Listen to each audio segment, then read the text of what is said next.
Hey guys, welcome to this week's podcast episode. And I've got Barb Davis here, and she's a digital marketing coach, and she's going to talk to us all about SEO. And I think she would be a great addition for the audience interested in marketing their businesses through SEO. And I have some questions myself. And so, Barb, welcome. Thank you for having me here. I'm happy to spread the joy about SEO. Yeah. Yeah, I know we connected. And what's interesting is you have a nomadic lifestyle, which I'm going to ask about later, but introduce yourself and what you do, how you got there. And I'm really excited to talk to you. Sure, Barb Davids. I started my business in technically 2018, and I had been working for a corporate environment for quite some time and decided I needed to work anytime, anywhere instead of spending my days inside of cramped offices and no windows. I now have windows, so it's kind of fun. And the idea was to be able to still make an income while living in different cities and visiting family, visiting friends Um, because they're like all over the place, right? They're like in all the states. And at one point around that same time, I actually started doing fitness photography professionally. mm, And I was mm, trying to figure out how to market that specific business because mostly when I was working in corporate, it wasn't around that topic. uh-huh. And I went to other networking groups and I was talking to other people, and they also, other photographers were having trouble. And even I, being in the industry back in the day, it was like very confusing about, okay, what am I supposed to do for this business? Like, why can't I just find a single, straight answer? And while I was in corporate, I was mostly managing and hiring out for this role, for example. And when I would ask things about what are you doing? What's my money being spent on? Am I getting any return? What is going on? I would always get reports that were very vague. Oh, we're monitoring. I'm like, okay, that doesn't really tell me anything. So it was just very frustrating. And so all of that combined really started my business and being able to be transparent with business owners and helping them figure it out because it is so confusing. There's a lot of misinformation out there. And if you try to Google it yourself, you're like, "Oh, I don't know. Does this really work for me? I can't tell." The aim is to be transparent and share really what's happening out there. Yeah, I love that. And so we'll dive into it. So the other one thing is talking about is SEO. And before ChatGPT came on, I thought because mainly you think about SEO, you think about blogs and websites, Mhm. and much of the attention media consumption is now short form, vertical video, and now audio. So I thought SEO might be going, but now with ChatGPT. So talk about why in the era of AI and ChatGPT, SEO is so important. So even with AI coming, we're still in the arena. It hasn't changed yet that the information that it's gathering or that it's trying to present and people searching, there's still a plethora of people using Google to search for their things. Mm. Now, I can't say that's not changing, right? There's a lot of people that are using different, like TikTok or different socials or even Perplexity, which is a whole different browser. So things may change over the years, but it's not going to be like today. Like Google has a super large market share still. So by not doing SEO, you are missing out on all of the traffic and all the searches that are still happening today and will be happening for X number of years, whatever that may be. But at the same time, no matter what you are doing, even when people are searching on your socials, like for example, if they're looking for a specific service or a product, it's likely they're going to want to see what you have more than just on social. They're going to want to look at your website and see if they can even trust and verify with you. I cannot even tell you how many times I've only done it once off TikTok, but I knew not to buy something off TikTok and I did. And then I was thoroughly disgusted with it. So I'm really sad about that. But had I actually done more to do the research, I think that would have been good to see if it was a good product to use to check out their website and see what the reviews were. And you don't get a lot of that on the social side. So I think that's going to be changing too. Mm. But even with AI, so like right now, Google serves up search results, right? You go to the page. Sometimes there's some sponsorships up at the top. There's some maps sometimes, depending on the search query that you're putting in. And then there's all the list of organic down at the bottom, which is free advertising. Nowadays, the AI overviews, you'll sometimes see those. It's a box with information and then it'll have sources. But that information is still coming from existing websites. So if you're not optimizing your website or taking the necessary steps to get found in regular search, it's going to be hard, if not impossible, to show up in AI overviews in that type of search. Yeah, really amazing.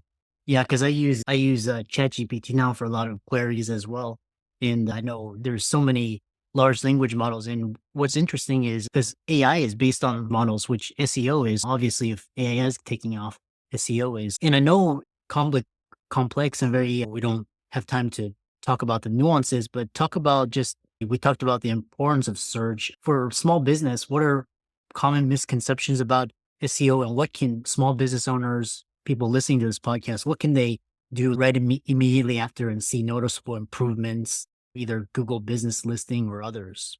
So I will say quick S, and I always joke with a quickest SEO wins because I joke that I need to walk around with a big exclaimer, that disclaimer, that splat sign right over my head, because it all varies based off of what industry, the mood of Google, right? If they're going through algorithm changes, there's so many different things, but generally the quickest wins, I can give you those. So by default, when you create content on your website, it generates a page title and a page description.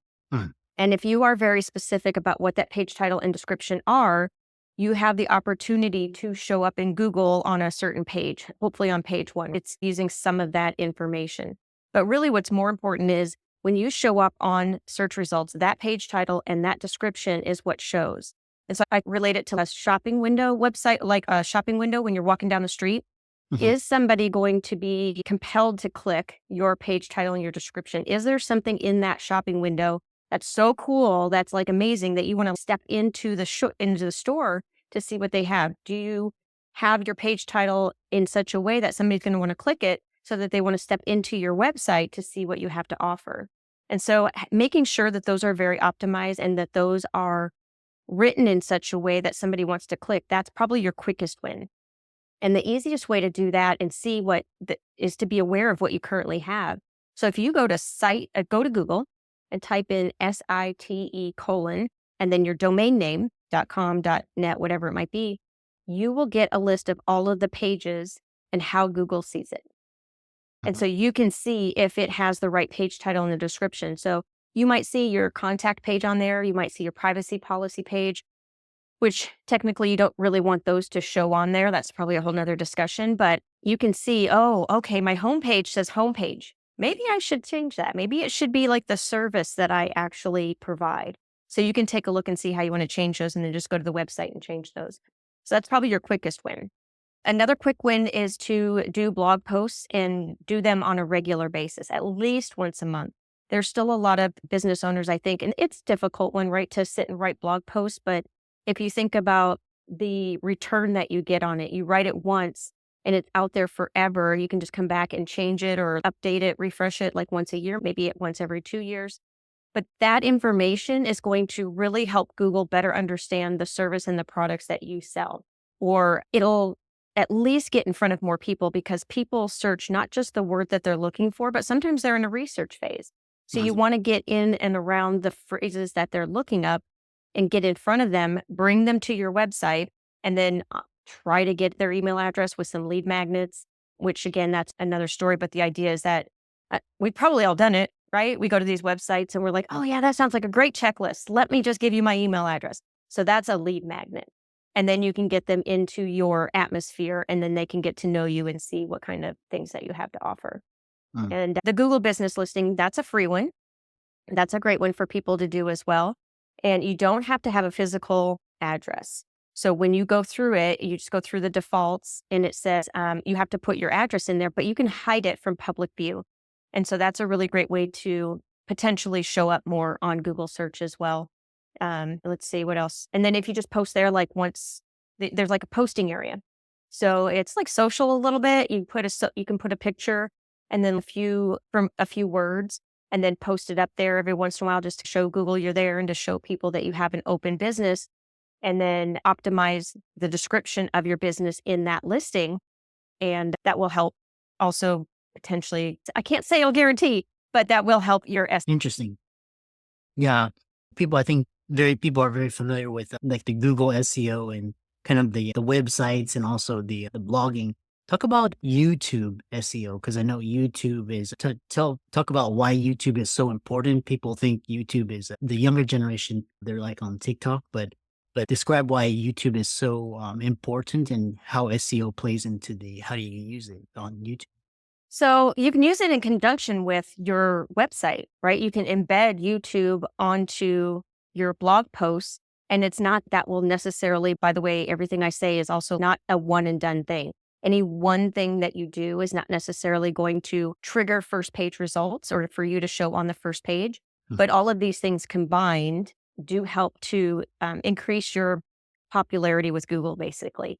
Mhm. So, in terms of YouTube and having a video on your page, what that does is help your engagement. So when people land on your website, then people are more likely to stick around if there's a video, if there's value add to that. And then having the presence on YouTube is another channel that Google sees. So as a business, as a website owner, the more social links that I have, it just gives Google more context into like how people like me, like with my reviews, my services, and it links back. And so they see that as another like credibility factor, a trust factor. There's this whole thing with Google that talks about EAT. It's EEAT, expertise, experience, authority, and trust. And there's different things that Google thinks about to know whether or not it can trust your website. And frankly, like readers as well, like when they come to your website, can they trust your information? Mhm. Factors. Not to mention, it's just another method of marketing, right? Like I really firmly believe in diversity of marketing efforts because it used to be like you could go and just do a commercial and get in front of a million thousand people. Now you have to be on a million thousand different platforms. Do whatever feels right for you, but YouTube is another one because video is so captivating and there's just so many different things that you can use with it. Trying to get in front of the people if your audience is there, for quite frankly. Because if they're not there, then I wouldn't spend time on it. Yeah. Yeah, exactly. The next thing that I've been noticing is because they talked about audio and audio, especially podcasting, especially people listening and searching for podcasts, it's really growing. And so if you have a podcast, it's a really great way to get in front of potential customers, even existing customers. One thing that's interesting is because you talked about YouTube SEO, and what about podcast SEO? Is there such a thing, or talk about that and how you can get your podcast ranking high, or Joe Rogan or Lex Friedman, these types of podcasts? Yeah. So I have a podcast as well. So I can definitely say that it is like other channels. You still have to put the effort into it, the work into marketing it and doing all the things that you can. And podcast SEO is very similar to regular SEO. Mhm. So you're trying to get in front of other people. So maybe you're going to write blog posts about it, or maybe you're going to put your podcast on social or snippets of it and have it be shared. But in terms of finding a particular, if you want your podcast to come up in Google, or in some other channel, then you still have to do that channel's optimization efforts. So if Mm, you wanted to show up in Google, you would have to do a blog post. You would a blog post or a page, whatever, but it has the words that you want to be found for that particular episode. And when you talk about podcast SEO, if you're looking inside of the player, it's going to be the words that you're using. So it's going to be the description, it's going to be the show notes, it's going to be the title.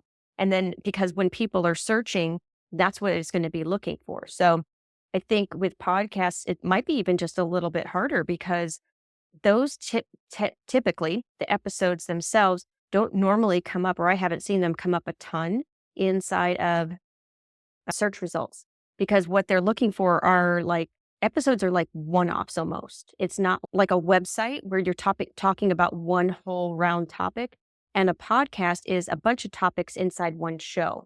So I think for podcast SEO and getting found more that way, it's definitely more about distributing the snippets everywhere and getting people talking about your show. So does that answer your question?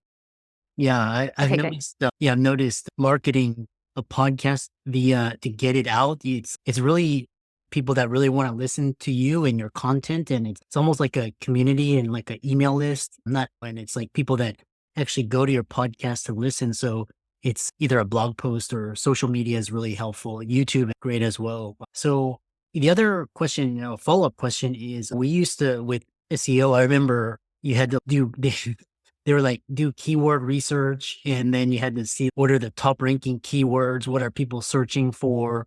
Then you had to create content around those keywords. And it was almost like it was really very tedious, to be honest. Talk about how SEO has improved with AI and ChatGPT and all of these new AI tools. So there's a lot of tools that say that they are AI driven, or there's an SEO, there's tools that, or how do they say it? They're an AI tool that helps you do SEO. And I believe that they have the best intention, but they don't keep the business's specifics in mind, right? Like it can do keyword research and it can tell you how to maybe write the content, but is it going to know it from your specific angle and your experience and your expertise? Mm, And is it going to know to think of something new? I can guarantee you it's not going to think of something new yet. We just aren't there. So it's going to come up with stuff that's already out there. And it might be able to publish it for you, but is it going to do it in a way that's thoughtful? One of the things that kind of burns me is like when things are published automatically, it doesn't know to think, oh, maybe I should add an image here, or oh, maybe I should have put an infographic here. It doesn't have the creativity quite yet to take that on and be different and be unique and stand out. Because if you just have the same thing all the time and you're doing what everybody else is doing, mm. it doesn't really benefit the people that you're trying to serve, basically. Yeah. Yeah, that's a really great point is when using these AI tools, you have to really step in and bird's eye view because a lot of times the output is that's not what I was asking or Hmm. that's not like that's not the particular slant that that would make this article or the content stand out. So you have to step in, but it's actually streamlined a lot of things. So it's good and Yeah. Yeah. There's some definite positives out of it. And unfortunately, I do feel like people do keyword research with it. And that's a bad thing to do because it doesn't, at least the last time I checked, again, another disclaimer, I haven't checked for a couple weeks, but the last time I checked, it wasn't really that knowing of things like search volumes and stuff like that. So I guess it maybe depends on the tools that they have access to specifically. But quite frankly, any SEO tool is a hit and miss because, for example, I've had a lot of keywords that come up in clients. There's a Google Search Console. It's a free tool that everybody can use to see what keywords people are typing into Google that get them to their website. So I can see what somebody's typing and where I show up on first page, second page, that kind of thing. And there are a lot of times where I'll see keywords that technically have no search volume whatsoever as far as the keyword tools are concerned, but I'm getting traffic on it and my clients. So it's not like it's 100% accurate either. So I always encourage people to write about topics that people are asking about. And while you do use keyword research, don't make it so much like rigid about that. Do make sure that you talk about like things that people are asking. And one way to do that too, if you're not quite sure, maybe you think you've exhausted all the questions that you know that your customer or your client is asking. You can go to tools and they do have those as well, just to spur some ideas or think of new things like .com is one. I'm trying to think of another one, but there's some ones out there. And even just on Google, if you type in your core service or your core phrase and you scroll down a little bit, there's a place called People Also Asked. And that's a great resource for figuring out what people are also asking. And if you click the first one, it's automatically going to expand more and you'll just get like a plethora of questions. yeah, really valuable. There was one, the other, you to conclude, talk about just like living life with intention. And, you, like I said, you live you're very intentional about where you live and how you work, rounded out by talking about using business as a tool to improve your lifestyle and your overall well being. So last year was when I started nomading, and it was interesting because I had intended that with my business years before. And there's a quote, I think it's from Fabian Fredrickson. It says, when you have the clarity of intention, the universe conspires with you to make it happen. And that was definitely it. I think in business, sometimes we get or can get really stuck in the day to day and we don't give ourselves time enough to think about what we intend to do or what we want to do. And I think there's a difference between wanting and intending, because wanting is coming from a source of lack, like we don't have it yet. And so we want it. Mm. But intending to do something, well, there is no want, there is no other question. It is going to happen. So I think intending more in our business, I think it has for me anyway, has brought me more to where I wanted to go versus just thinking, oh, I want to do that, but I don't know if it's going to happen. I'm trying. Like if I intend, then it makes it more real and I can get to my goals. So Yeah. it's been an interesting process. Yeah. The last guest was talking about allowing things, and like when you see people pursuing something from a place of lack, they're less likely to manifest versus somebody just intending as what you were talking about. Yes. Um, Yes, absolutely. That is, and it's hard to see at first.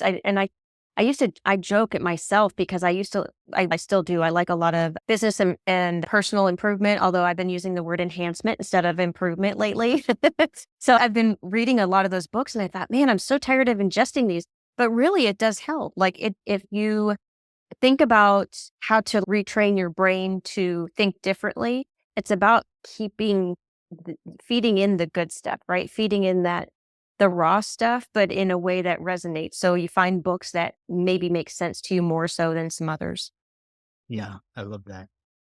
Really great way to end the conversation. How can people find you and reach out to you if they're interested in enhancing their SEO or getting into SEO, learning about it, getting found more? How can they do that?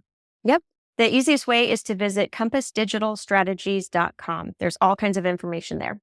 Yeah, been really great conversation, and thanks so much. And the audience, be sure to give Barb's website and socials a like and follow. And thanks so much. Thank you for having me.